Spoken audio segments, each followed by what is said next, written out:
Wanna talk? So let's talk. Here. Talk. You wanna talk? You gotta talk, you need to talk. News talk. I talk, you talk to Solomon. I talk, you talk to Solomon. Yeah, let's talk to Solomon. Talk to Solomon.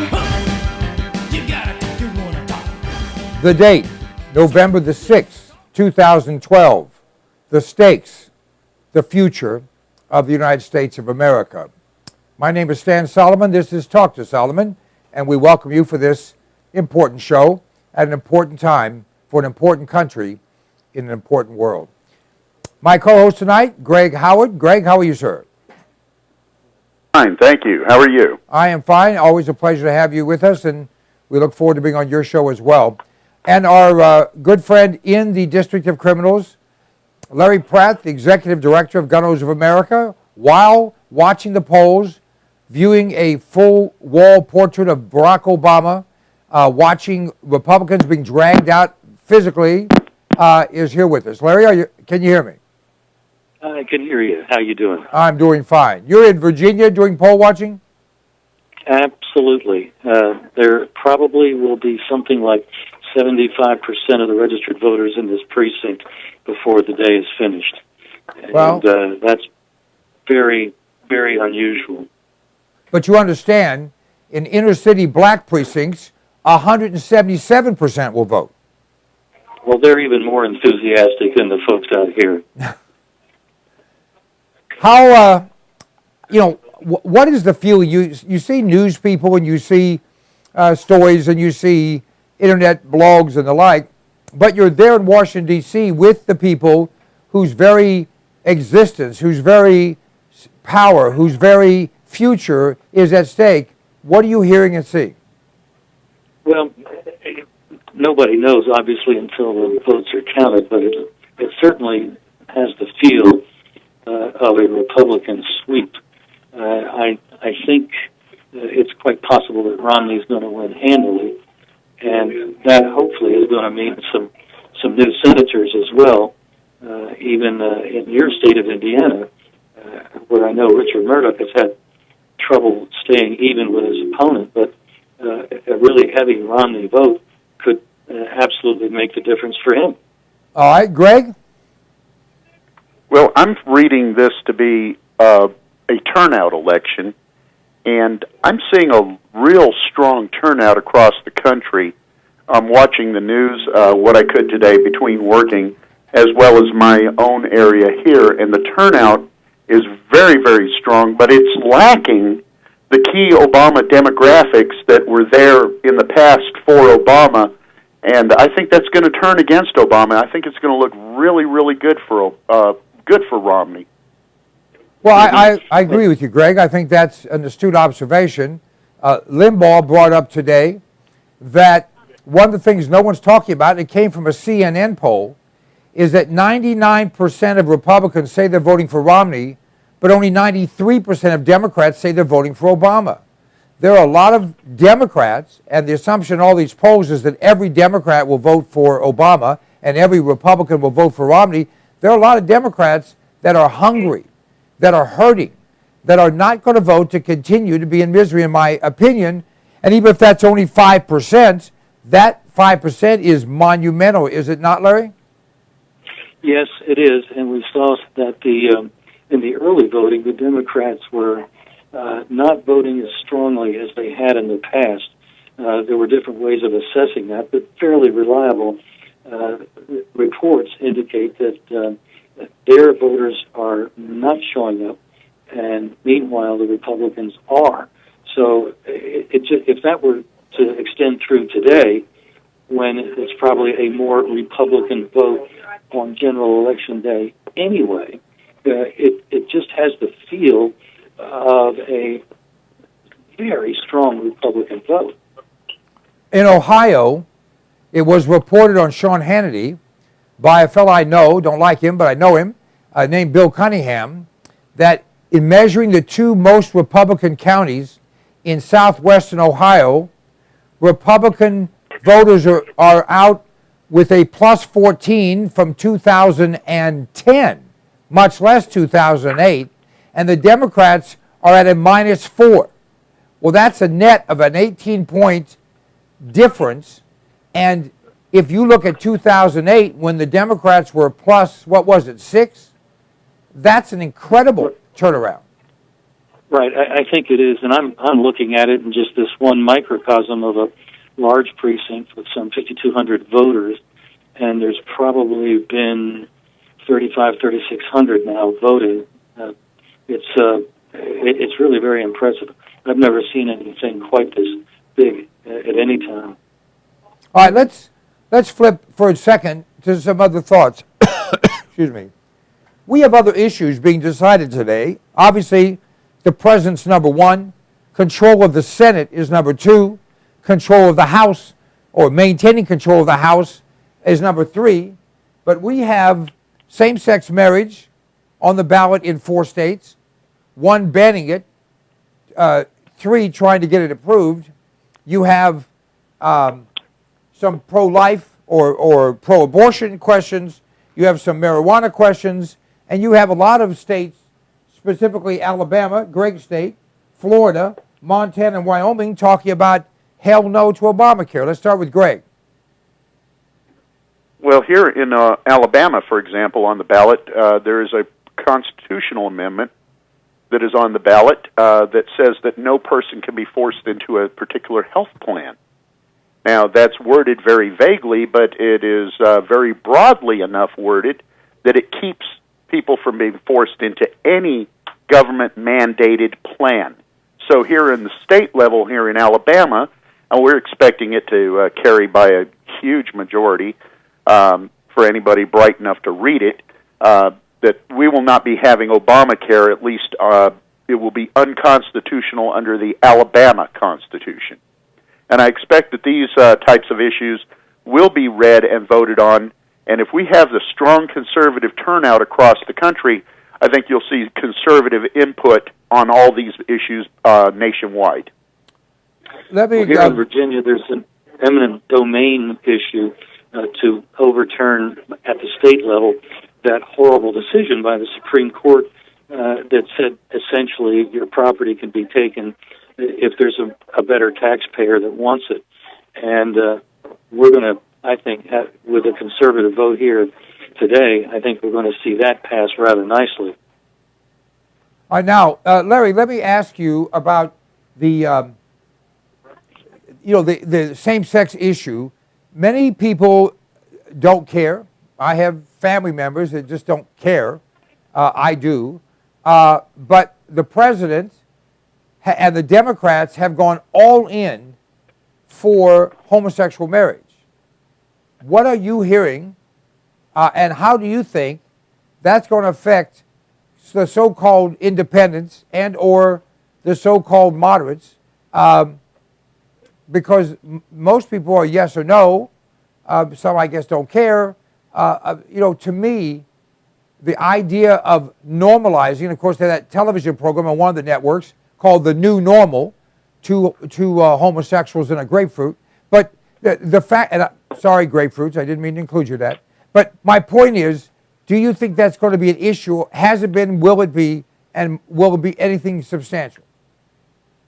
Well, I think it has the possibility of further enhancing Romney's voter support. This is essentially how Bush carried Ohio back in 2004. There was such an issue on the ballot, and even though Bush was at best ambivalent about that particular issue as a policy matter, that's what carried him. That issue got more votes than President Bush did, who barely carried Ohio. It'll be interesting to see the impact of the same issue over in the state of Maryland, which is one of our more liberal states. But if California has affirmed traditional marriage in the ballot box, and when North Carolina, which is a purple state, overwhelmingly affirmed traditional marriage, then it's quite possible that even in Maryland that would be upheld. I know I'd heard from some folks that I know that black pastors were telling people, vote yes on the family amendment and vote for Obama. So they knew that they had to make that specific instruction if they weren't going to have the Democrat vote that's so strong among the blacks end up going elsewhere. I know, and they say that it kind of surprised the Democrat leadership. It didn't surprise anyone who knows that overwhelmingly black people are pro-life and pro-marriage and pro-work and all the other things that many conservatives are, and why they vote for Democrats, of course, is a mystery for some. But we're going to have a pastor on, Pastor Jackson, here after you, Larry. That's been an issue that's gotten a large number, thousands of black pastors to say, no way, unacceptable, wrong, can't do that. Right, and the fact that some of them are willing to be so pro-Democrat that they would actually instruct people how to split the ballot when we know that when these kinds of issues are on the ballot, they can actually have coattails for the Republicans. So this is a real dangerous issue for them. Larry, Greg, any other thoughts? Yeah, I think that what is the good thing about these things is I think Larry's exactly right, and I always enjoy being on with Larry. I think what you'll see is that these long coattails are going to reach down into these issues, and sometimes when the liberals put these things on the ballots thinking that they'll bring people to the polls and help support their side, they actually have a negative impact and bring more conservatives to the polls to vote them down, and may actually bring evangelicals who may not have thought about coming to the polls and may have been wanting to sit it out a little bit because, Romney's a Mormon, this, that, and everything else. They'll come to the polls and want to vote these issues of gay marriage and so forth, and in the end they'll say, you know what, I really don't like this Obama fellow that much either. Well, I think that's, that's a exactly good point. Right. Go ahead, Larry. No, I think that's the issue at play, and we're not going to have to wait much longer. The polls here in Virginia are going to close in just a few minutes at the top of this hour, and we're going to I think we're going to know pretty soon. Now, there are a lot of states where provisional ballots are going to be a major issue. I was just looking at the fact that many, if not the majority of our military people, did not get ballots, by design, I might add, and they're not going to be able to impact, and that's, 1.5 million votes right there. Well, from what I'm seeing here, somewhere around 10%, maybe a little beyond that, will have been absentee and also provisional ballots, people that have moved or had some ID problem. And those ballots, including absentee, normally are not even going to be counted if they're not enough to make the difference in the delta between the president, the vice president, and the other offices. If it would make a difference, then they're going to get counted. All right. Let me ask you, Greg. You're in the military area down there. What are you hearing, if anything, from military families? Are they as frustrated and as angry as I think they might be, that their people are being disenfranchised? Oh, they're furious about it, and it goes one step further. Right now, the military is absolutely angry as they can be about with Obama over Benghazi. They saw people left in the line of fire and not supported. Now, that could be a subject for a whole other show, and Stan, you and I can talk about it when you come on my show, because I'd love to have your input on it. But this idea of disenfranchising our troops, when the Inspector General, who is in charge of verifying that all troops were afforded the opportunity to vote, went to verify that proper voting assistance offices were operational on the basis they could not find current contact information on about 50% of the numbers that they were given for locating these voting assistance offices and bases overseas and around the country. 50% of the contact information was out of date, and that is not acceptable, that even the Inspector General in charge of verifying that these offices even exist, and then to find out that of the ones that they could locate, they were poorly staffed, They were poorly manned. They had improper materials, and the people there were barely not more knowledgeable than going to the internet yourself and looking up the information yourself. People are very upset about this. And I can tell you on Twitter, the mood amongst the veterans, it's ugly. Go ahead, Larry. There's no other word for it. Yeah, I just want to confirm that I had read also what you're talking about, Greg, that there was a deliberate slow walking in implementing the law, in some cases to the point that they just ignored it altogether in some of the locations, so that there's going to be an awful lot of people, particularly if they're in Iraq or Afghanistan, they're going to have an extremely difficult time to be able to actually get their vote in time. All right, let us take just a look here. Rasmussen, who you wouldn't call a Republican, but you certainly wouldn't call him a Democrat. Gallup, who you might call a Democrat, but he's certainly not on the Republican side. Both of them are calling it basically a tie. Gallup said 49-48 Romney. Rasmussen said 48-48. One, I don't know, right, wrong, or different. We'll leave that for a second. But I want to ask, why do you think these major polling organizations are not sticking their head, out of the shell here? Are they just trying to protect their own ability to earn money? Because if they call it one way or the other and they're wrong, it doesn't make a difference if you miss by a minute or miss by a mile?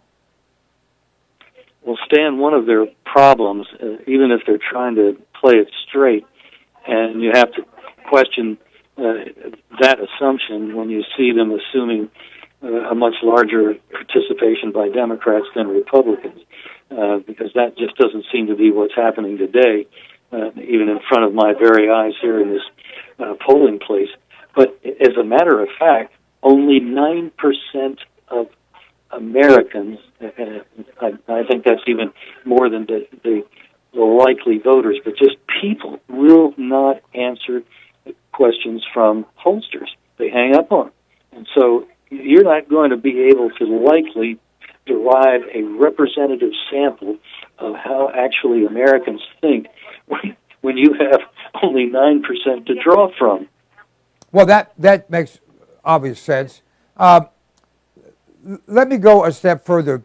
In Ohio, certainly the most focused upon state, although others are similarly important.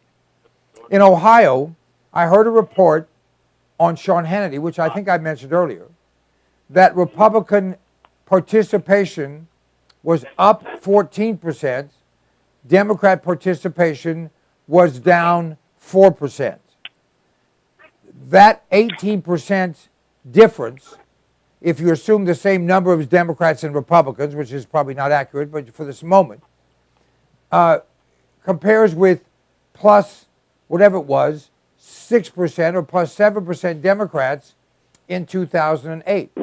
Now, in these two counties alone, Warren County and Butler County in southwestern Ohio, the turnaround is more than the entire margin Obama won the state of Ohio by in 2008. How significant does that sound to you? Stan, I think that's likely to be written out again and again throughout the night when we get returns in. The precinct I'm in, for instance, is fairly Democrat. For there to be the significant increase that there is today, it'll be between 75 and 80% of the registered voters. That tells me that the folks that McCain put to sleep and who figured it doesn't make any difference, they're here today. They've been re-energized. I think that's what we're seeing. Well, I would hope that is the case. All right, we have a few minutes left here. Larry, is there a particular issue that you've heard people talking about that you'd like to bring up? Well, there's likely to be another new representative next year. Her name is Mia Love. She's a black Mormon mayor of a small town in Utah, and she's taken on the lone Democrat in the state. The last I checked, she had opened a 12-point lead on that incumbent so-called blue dog. She is one of the hardcore, she's a rock star She's been on Fox. She was at the National Convention for the Republicans, and she's a mom with, I think, 3 kids, and absolutely going to give some dismay to the Black Caucus. If Alan West wasn't bad enough, and Tim Scott of South Carolina, now they're going to have to put up with Mia Love. I gotta love it.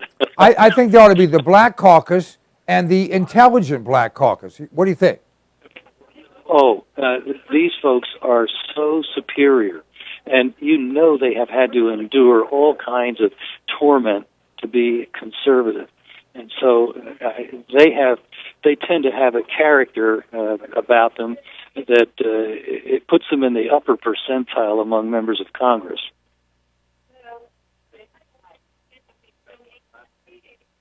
One 1% in from Indiana, Murdoch is ahead by 5 points. Don't know what that means, but it's better than being behind by 5 points, I assume. It was at a poll, or it was at a guesstimate from the voting? No, that's 1% of the reported vote. We closed here at 6:30, didn't we? Oh, we closed at 6 here in Indiana, so it's been almost an hour since the polls closed. Okay. And so they have 1% vote. Now, let me ask you about this, Larry, and Greg, comment on this. It's not any secret that certain, shall we say, Democrat strongholds, maybe strangleholds, tend to wait to see how many votes are needed, and then they make them up however they need to make them up. Your thoughts? Oh, I've heard stories like that come out of Baltimore. I have to assume that that's how they run Chicago, from what I've read. There's an excellent book by John Fund and a guy by the name of Von Spakovsky. They wrote Who's Counting? And it's a kind of a history of vote fraud in the country. And one of the things that has been somewhat concerning to me, and I've been somewhat relieved to see, here in Virginia, the Republicans passed a law that said you have to have an ID to vote. But they specifically took out from the bill that had been proposed language that would require a picture ID. But what I've seen here today is that probably 85% of the voters are producing a driver's license with a picture on it, and the next most common ID is a voter card confirming their registration that was mailed to their house. Doesn't have a picture, but at least in many cases it was recently mailed to their stated address. Well, at least that's a step. Greg?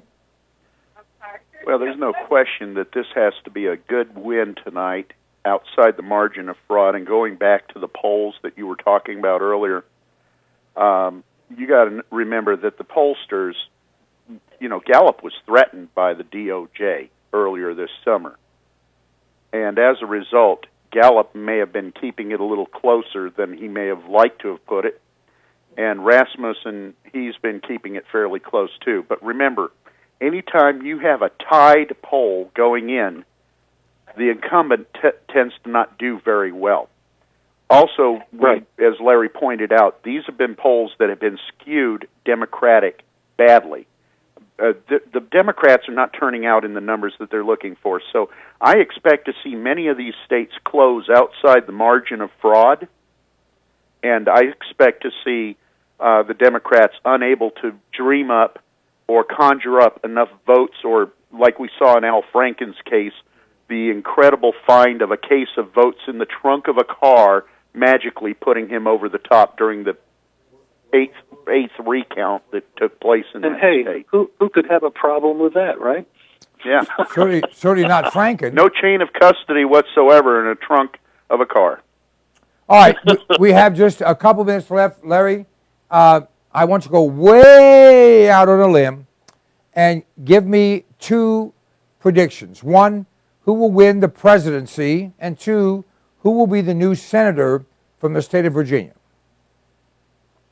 Well, I think Romney is very likely to be the winner tonight, and I think George Allen had been doing well in the polls, so he probably will do very well tonight because of what I would expect to be a rather solid vote for Romney. And just the early returns you had for Murdoch, tell me what I was hoping, that if Romney does as well as he was supposed to in Indiana, that's going to pull in the Murdoch vote with that high tide for Romney. I think we're going to probably see the same thing in Missouri for Todd Akin, two of the embattled Senate candidates that the media was playing with things that they had said, and it may be that they're going to win anyway. Well, I would hope that because a candidate believes that an unborn child, no matter what the sins of the mother, father, the uncle, the grandmother, or anyone else, that the unborn child shouldn't be punished for the sins that it did not commit, that should not be a death knell for a politician running for office in the United States of America, in my humble opinion. Right. I think you're right. But then we know what the media is, so we have to, preferably we have to rehearse every likely question that the candidate might be asked, so that whatever it is, he's able to handle it with the most graceful answer possible. All Murdoch would have had to say was, I don't think the baby should be punished for the sin of the father. And they wouldn't have liked that, but it wouldn't have been something that they could have made much of. Well, I came up with an answer I like. If you think a baby should be killed, you shouldn't be asking questions. You should be on your way to hell. Do you need help packing your bags? Yeah, I mean, there's a number of ways to deal with that. There's some people just aren't going to like it no matter what you say, but at least you can make it so that it's not quite as easy for them to play around with what you've said. You got it. And you know, it's going to happen in a race. That was in a debate, and that's what he said when he was obviously speaking on the fly.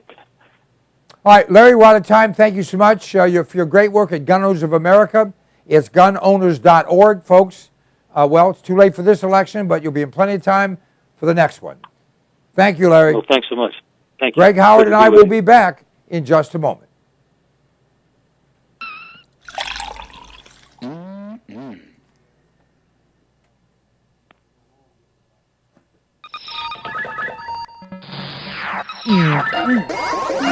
Good night.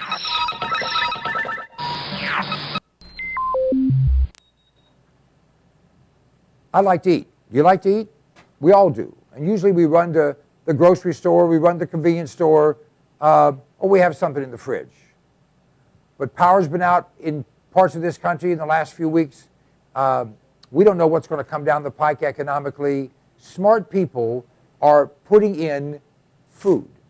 Alpine Air Gourmet Reserves is a line of foods that you can put away that will last for a very long time. You know, they say eat what you store and store what you eat. This is great tasting stuff, healthy for you, a full line. You go to our website, cpnlive.com, and click on the button for Alpine Air Gourmet Reserves and see all the different things we have. This is good tasting food. It's reasonably priced. It will last. And it's worth its weight in gold if a problem arises. I know you don't think there's going to be anything that goes wrong. Actually, you do. This is smart. This is smart insurance. This is smart preparation.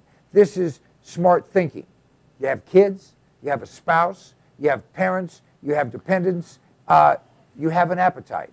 All those things can be addressed by a frugal but smart investment in Alpine Air Gourmet Reserves. Try them out.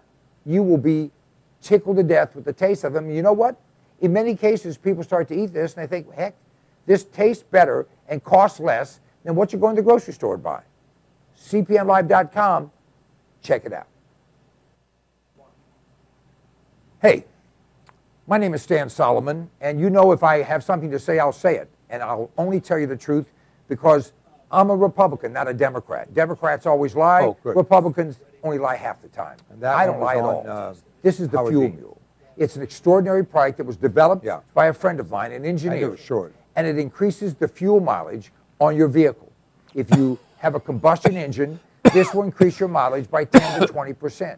It bolts around your fuel line. You can install it yourself or have your mechanic do it. It is an extraordinary item, and it flat works. I've been using it for more than 10 years. It's increased my mileage on every vehicle I put it on, and by the way, it will last forever. You can get rid of your vehicle, just take it off and put it on the next one. Go to cpnlive.com. What percentage is in? You'll have more information there. You can order it right there. Oh, we 2%. absolutely guarantee you'll be satisfied. The Fuel Mule. It's a way to kick down your cost of fuel that race was and over kick before it up your started. mileage. Don't you love the name? I thought of it.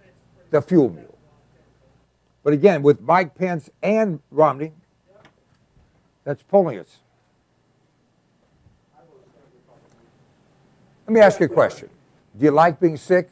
I have in my hand an incredible product. It's called TR10 supercolloidal silver. TR10 stands for a trace to the negative 10th power. The particles in this silver product are 6 to 8 angstroms, 6 to 8 10 billionths of a meter. Now listen to me. Silver has been the magic bullet for all of human existence. The Egyptians used silver instruments. We use silverware. They put silver in your teeth because nothing can grow on silver. Silver will kill anything but liberalism. I'm working on that. This product, you go to cpnlive.com, buy 1 quart of this product. It will last you for a very long time. Anytime you feel like you've been exposed to something bad, take some of this product, spray it in your mouth, or take a little bit and gargle it, swallow it. It will kill any pathogen. The average antibiotic kills 10 to 20 different pathogens. This product will kill 700 plus. Do yourself a favor, do your family a favor, do your doctor a favor. He's tired of seeing you. Get supercolloidal silver. Go to cpnlive.com, order the product. It's $29.95 plus shipping. I think it's $39.95 delivered any place in America right to your door. It's worth 10 times that. Check it out. If you're not 100% happy, just return it and we'll give you your money back. Do you like being healthy? I do. In fact, this product, which I've been taking for years now, is absolutely the answer. Now, you may not believe it, but I'm actually 21, plus tax, of course. This product has 146 different healthful nutrients in it, and it's liquid, so it's bioavailable. It tastes great, and it's sugar-free. 1 ounce of Sonic Life each day will help you to maintain and enhance your health. It's a kind of a gift, well, that you'll thank your mom for, your husband for, your wife for, your kids for. Whoever you give it to, they're going to say thank you, and you are going to enjoy the benefits of having all the vitamins, all the minerals, all the nutrients your body needs in one very reasonably priced product. Just go to cpnlive.com and everything's right there. You'll be able to read all the ingredients. The price is right there, a flat price delivered to your door anywhere in the United States of America. Sonic Life is a gift, a great gift. Give it to yourself. I do.